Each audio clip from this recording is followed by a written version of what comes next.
Hi friends, welcome back to my channel LD lifestyle and blogs. Friends, మీరు చూస్తున్నారు కదా, ఈ వృక్షానికి ఒక గొప్ప చరిత్ర ఉందండి. ఇది అశ్వత్థ వృక్షం, తెలుగులో రావి చెట్టు అంటారు. ఇది ఎక్కడుందో తెలుసా?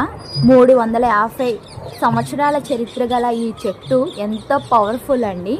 మీరు చిలకూరి బాలాజీ టెంపుల్కి వెళ్తే ఎంట్రన్స్లోనే మనకి ఈ అద్భుతమైన చెట్టు అనేది వృక్షం మనకు కనిపిస్తుంది. భక్తులు విశ్వాసంతో ఇక్కడ ఈ చెట్టుకు వచ్చి మొక్కుకుంటారు. అండ్ ఇక్కడ స్పెషల్ ఏంటంటే వీసా గార్డ్ అంటారండి. స్టూడెంట్స్ అందరూ ఎడ్యుకేషన్ కంప్లీట్ అయినాక వీసా కావాలి అంటే తెలంగాణ స్టేట్లో ఉన్న చిలుకూరి బాలాజీ టెంపుల్కి వెళ్ళి అక్కడ మొక్కుకుంటారు. వాళ్ళకి వీసా రాగానే మళ్ళీ వెళ్ళి 11 ప్రదక్షిణాలు చేసి మొక్కు చెల్లించుకుంటారు.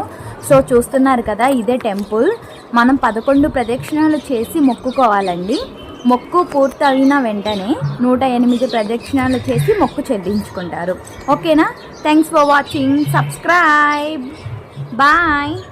నెక్స్ట్ వీడియోతో మళ్ళీ కలుస్తాను.